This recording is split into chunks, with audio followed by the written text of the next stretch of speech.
Good evening, Minnesota Twins fans. My name is Seth Stows of Twins Daily, twinsdaily.com, welcoming you to another episode of Twins Spotlight. We had a couple of these last week. We're trying to do, 2 to 3 or at least one a week, but we'll see how that goes. I want to welcome everyone who's listening, whether it's live on Twins Daily Facebook, Twitter, or YouTube. Feel free to send us questions, comments, congratulations, any of that type of thing, and we'll be sure to pass that along or answer your questions.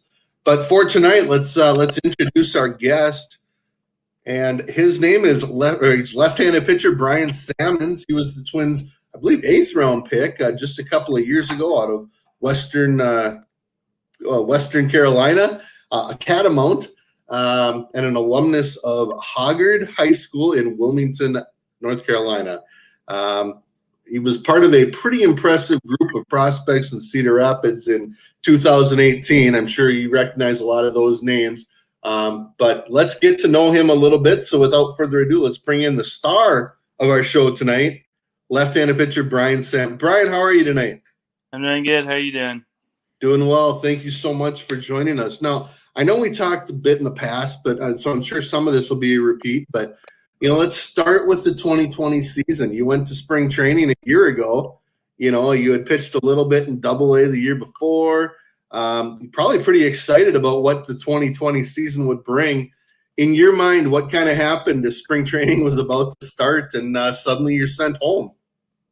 Yeah, I think I just got done throwing a live BP to some of the big leaguers and really ramping up, getting ready for the season start, and then they brought us in for a meeting, told us we're not going home, but they're going to put the practice off for a day. And next day, at the end of the day, they called us in for another meeting and told us they are going to send us home. And the next day, I was driving home. So kind of unexpected turn of events for sure. Happened quick. So you went home to Carolina. Were you able to do anything right away? I mean, at the time, we were all thinking could be a couple of weeks, maybe a month. There was no way to know how long it would go on. What was kind of your mindset when you got back home, and what were you able to do or not able to do? Yeah, I went to Virginia for a couple of months first, and I was lucky enough that I was working out with the trainer up there, and that when everything started to shut down, that trainer ended up moving enough equipment from his gym to his basement downstairs in his house. So he let me and a couple other minor leaguers that were working out there go work out in his basement while his gym wasn't allowed to open. So I was lucky enough to be able to work out and stuff the whole time. But yeah, just trying to stay ready for the season, just trying to keep my arm ready, just hoping there was a season. Right. Were you able to do any sort of live BPs or anything like that, or was it pretty much individual workouts for the most part? Oh yeah, we were able to go to a community field, and we did live BPs every Friday. So I was able to throw live. So I threw 2 innings of live BP every Friday. So okay. So at least something to kind of keep it going and keep it competitive. Were you in fairly frequent contact with someone from the Twins, whether it be a pitching coach, a trainer, a coordinator, anything like that? Yeah, I usually talk to a pitching coach and trainer, just making sure I'm healthy, making sure I know exactly what they want me working on, and just trying to keep my arm in shape and just be ready for whatever came next. All right, we do have a message here, real quick. We'll send this to you. It's from a guy you may or may not know. Dobnak, is that how you pronounce that? Yeah. Bryan, miss you. Hey, Randy, miss you too, man. This is so sweet. Oh boy. Hi, Randy. How you doing? Yeah, so let's talk about that for just a second, because I talked a little bit about that 2018 Cedar Rapids team that you were on. How has it been, whether it was last year or even the year before in Randy's case, watching some of those guys that you spent a whole season with or part of a season with kind of live out the dream that you're chasing as well? Yeah, I mean, it's really cool, especially for a guy like Randy and his story. And I mean, it couldn't happen to like a better guy. Like just to see him and some of the other guys that have already made it up there, and others that are just on the cusp. Like it's just cool to see their growth throughout the last few years. Absolutely. Does that kind of drive you? You know, knowing, hey, I was a teammate of this guy. He's there. You know, is it something that drives you? Is it something that kind of motivates you as you see that happening? Yeah, I would say. I mean, I would say it makes it more like feel realistic. Like if he can get there, and like I've been playing with him this whole time, like throughout the system, like why can't I be there too, kind of thing. Absolutely. So last fall, did you go to Instructs in Fort Myers I in did. October? What was that experience like? It had to be a little bit different, just from a the standpoint of masks and distancing and things like that. But were you able to focus on a couple of different, whether it's pitches or mechanical things, or what was kind of your goal going into that time? Yeah, it was definitely a little different having rooms to ourselves and social distancing and everything. But it was also nice just to kind of get away, do something different, kind of be back with the guys that you haven't seen in forever. And but my main focus was working on changeup and trying to bring my average fastball velo closer to my max fastball velo.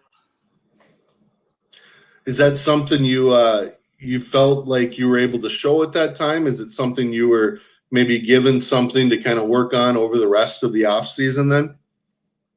Yeah, definitely. I feel like I made some progress there and definitely took some tips and stuff to work on when I got back home to help keep improving those going into this season. So hopefully they'll pay off in May. Yeah, absolutely. I mean, I still don't know if it's official or not yet. Maybe you know better than I do, but it sounds like about April 1st is when minor league camp starts, or sometime right around there, with the season starting right at the beginning of May. Do you have any plans yet to get down to Fort Myers, or is that still all up in the air? Yeah, that's all up in the air right now. I know some guys from other orgs have told me they've heard anywhere from like March 30th to April 4th, but I haven't heard anything from the Twins yet. So just get hearing that'll be somewhere in that time frame, but just kind of taking it day by day at the moment. For sure. All right. Again, I do want to welcome, whether you're watching it live on Twins Daily Facebook, YouTube, Twitter, or Periscope. Feel free to send in a question or a comment. And I'm going to jump into one here. We got one from John Jacoby. For a pitcher, do you like or miss hitting component of baseball? Oh, I definitely miss hitting. That was growing up. That was my favorite part of the game was hitting. So I definitely miss that aspect of the game. For sure. Well, let's talk a little bit. You went to Hoggard High School in Wilmington, and I hope I said that right. Um, Talk a little bit about your high school career. Obviously, you were very good and ended up at a Division I school. But did you play other sports in high school? Yeah, I played. I was offensive lineman for a football team. So Okay. You and Clayton Kershaw, right? yeah, that's right. Did you have a Matthew Stafford on your roster? Did not have a Matthew Stafford. Of course, Okay. walked on to Carolina for a little bit, but wasn't a Matthew Stafford. Okay. What position did you play when you weren't pitching in high school? I was first baseman. So Okay. big lefty, wasn't super athletic, didn't have too many positions I could play. Big power hitter? I hit four hole. I was probably a little too patient of a hitter in high school, but I had power potential. All right. So, as you were kind of looking around at different colleges, what was it about Western Carolina that kind of sold you? Did you have other offers and things like that, or what was it that made that the right choice for you? Yeah, I didn't really have that many other offers. The only actual other offer I had was from a D2 school to hit and pitch, but Western also had an engineering program, which I wanted to get an engineering degree going to college, and when I just went up there, it just seemed like the right choice for me. So Absolutely. And you went there and you started pitching right away. I mean, you pitched it, according to the stats, you pitched in 21 games, made 10 starts right away as a freshman. Were you surprised with how quickly you got into that many innings? And were you expecting that when you went there? yeah, I mean, from the beginning, the coach kind of talked to me like he thought I would get a lot of innings, and entire fall I was kind of competing for that like a Saturday starting role. So I got in there early. I had an idea that I'd probably get a decent amount of innings that year from the get go, pretty much.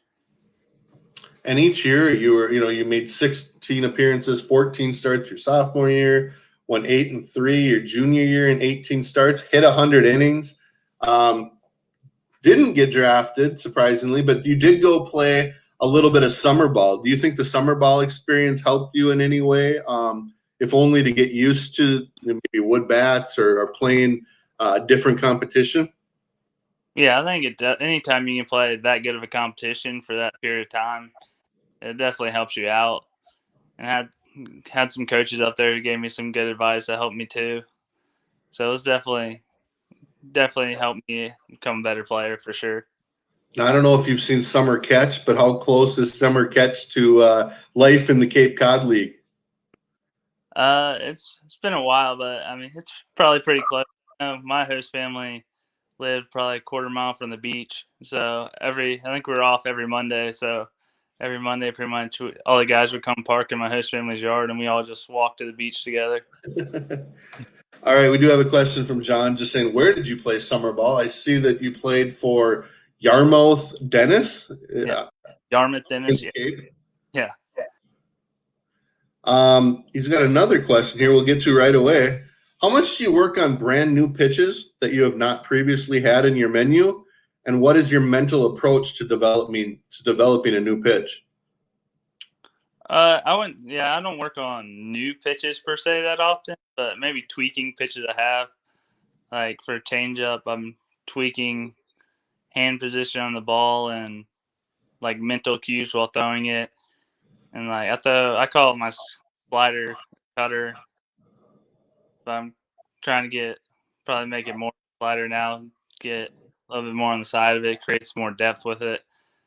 But for me, a lot of it's just mental cues, just figuring out a grip that feels comfortable with you and figuring out mental cue that helps you what you're trying to do with the ball. All right. Again, we're talking to Bryan Sammons, a left-handed pitcher in the Twins organization. Reached Double A in 2019. Unfortunately, had to miss the 2020 season, and clearly looking forward to a season in 2021. We all hope it's safe and all that good stuff. So, again, please feel free to send questions, comments. Bryan, I want to talk a little bit about the draft. Now, I don't know how much you talked to or were around scouts.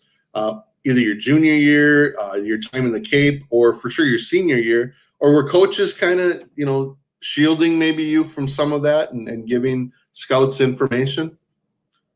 Yeah, my junior year, I didn't really hear much. Like I got a few questionnaires for the season, but that was about it.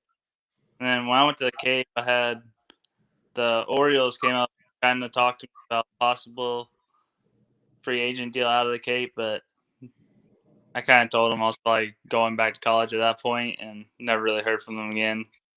And my senior year, I got questionnaires for most teams before season, and going into the draft, the majority of teams just asking me like basically if I take what I signed for and just basic questions. Yeah, being a senior sign kind of puts you in a tough position. But when you got drafted, tell us a little bit about your draft day experience. It would have been day two by the Twins, eighth round. Were you hearing from teams or scouts that day quite a bit, or just kind of here and there? Yeah, I heard from several teams. It's probably 10 to 15 teams called me at some point that day. Just asked again, just trying to confirm what I would take, and a couple of them told me they were going to draft me before the Twins even drafted me. And then when I actually found out I was drafted. I was watching on my computer, but I guess one of my teammates' computers was faster. I got a text from them saying congratulations before it ever even popped up on my computer that I got drafted. So, Who are those first phone calls? Who are you talking to, or how much did your phone blow up? yeah, definitely. A lot of my teammates were texting me and stuff. I know the local news reporter called me, and Twins, the scout who was like scouting me, called me and told me what I was supposed to do and stuff. But yeah, a lot of friends and family were calling and texting me just saying congratulations. And it's pretty cool. That's awesome. Who was the Twins area scout that year? Seth Moyer. Okay, and I believe he's out in California now. But yeah, that's awesome. So, what was your adjustment to pro ball like? I know you went to Elizabethton for a few weeks and then ended up in Cedar Rapids. Was it what you were expecting, and what were you able to gain from that first year, that first experience in pro ball? Yeah, just getting your feet under you, kind of figuring it out, going with how you could just focus on baseball, not have to worry about like school or anything like that.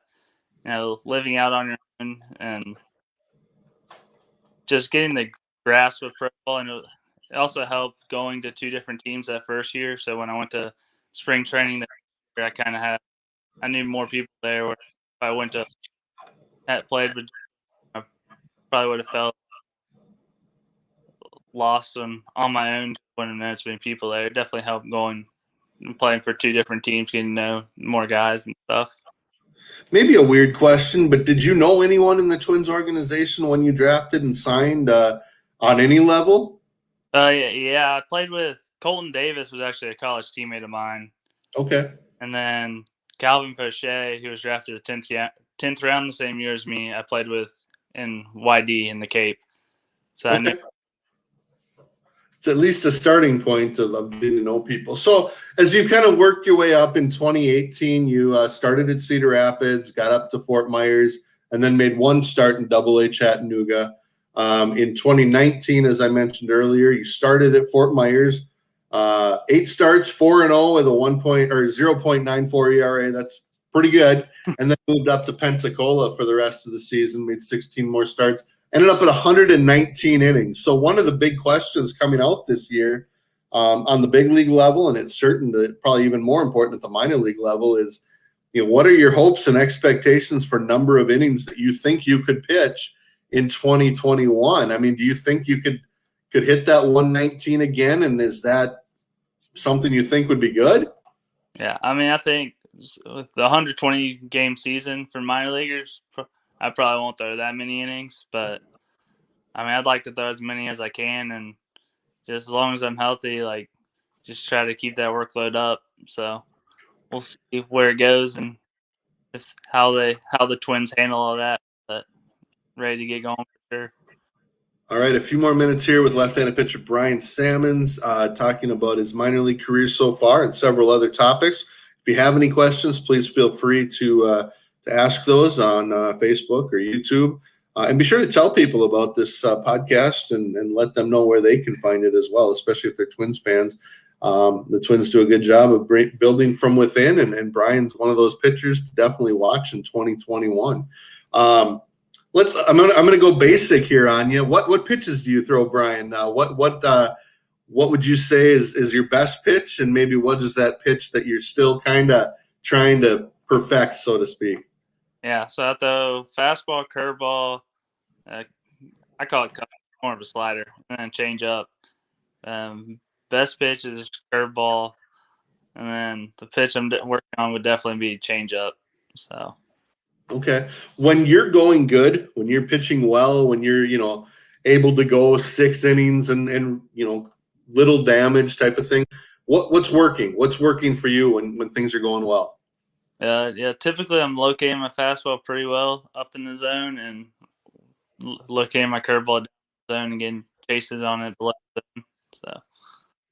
So let me ask you this. Obviously, the Twins in recent years, especially with pitchers, have brought in a lot of new technology. Even just since you were drafted, just 4 years ago, it's probably like night and day already. Were you aware of any of that when you started?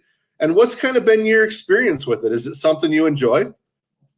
Yeah. I mean, I think I've probably heard of some of it before Pro Bowl, but definitely hadn't.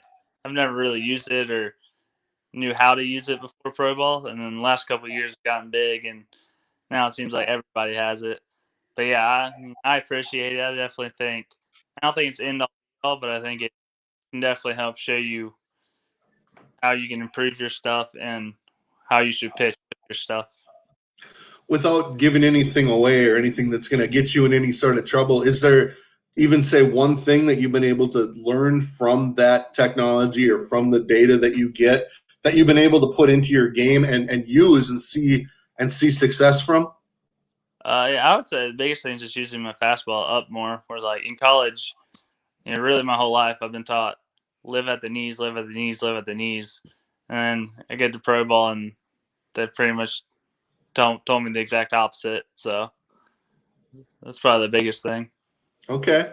Again, last couple of questions here, but uh, outside of the game, you talk about going to Western Carolina, and you like the I think you said engineering program. What did you graduate from Western Carolina? Is that something you have done or would like to finish at some point? That's something I graduated. Okay. Engineering technology degree. So Okay. So the old question that everyone has to ask is if you weren't playing baseball right now, what would your career of choice be? yeah, that's a good question. I know I was scheduled to go to get my master's from Western's engineering program. I didn't get drafted, but I got drafted. So if I didn't get drafted, I probably would have gone to grad school, tried to get an internship between the summer between 2 years. Hope that would kind of help me figure it out a little more. But For sure. Um, Outside of baseball, again, what are some of the things that you enjoy doing to get away from the game? You probably had too much time doing that this last year, but did you learn anything that you enjoyed doing or get any new hobbies through this time? I play disc golf a fair amount, and I like to play regular golf. I just can't afford it on a minor league salary. Yeah. And other than that, mostly just playing with my dog and just trying to enjoy the time while I can. Do we have the dog in the room with you? Unfortunately, not. No. Okay. I know when we had Ryan Jeffers on, we had to bring the dog in, and Brent Rooker brought his dog in. So, yeah. Well, that was one question I was curious about. You were in Wilmington, and that's where Jeffers went to college, but he's from Raleigh. Did you guys play at all against each other growing up? I know you're about a year and a half age difference wise. Um, I know we played. I pitched at UNCW while I was in college. I think when I pitched there, it might have been the year before he got there, but I'm not positive about that. Okay. Last question, and we'll let you go. As you do look towards 2021, this season, you mentioned 120 game minor league season. Are you a guy that jots down goals? Do you have certain numbers that you're going to look at the end of the year and say, I want this one to go down. I'd love to see this one go up. Or any where you'd like to start the year, where you'd like to end this season? What type of goals do you have as you look toward this 2021 season, besides just getting to play again? Yeah, I don't like to make goals as far as like where a starter in, just because that's not all left to me. I could pitch really well, but if they don't want to move me up, like I can't really control that. I'd say definitely lower the walk rate and home run rate. Just throw my changeup more for a strike. Those are probably the biggest ones. And like I said, hopefully get my velo a little closer to my average velo, a little closer to my max velo. But And as I look here at all of the levels you pitched at, you haven't had a home runs per nine above one since your junior year of college. So that seems to be a good goal, but it's something you've had some success doing. Bryan, thank you so much for doing this. I've enjoyed talking to you. Appreciate all the questions that we've had as well, even from Dobnak, who, by the way, I keep thinking I should ask to be on this show, but everywhere I look, he's on a different podcast or TV interview or things like that. So I don't want to be the guy that annoys him. So, but Bryan, thanks so much for doing this. I do appreciate it. absolutely, thanks for having me. All right. And again, thanks to everyone for listening. This is will and stay available on Twins Daily Twitter, Facebook, YouTube, and it'll be available shortly on the Twins Daily podcast, which you can download wherever you get your podcasts from. Thanks to everyone for listening. Thanks to Bryan. We'll be back next week with a few shows, and just want to say, go Twins. Go Twins.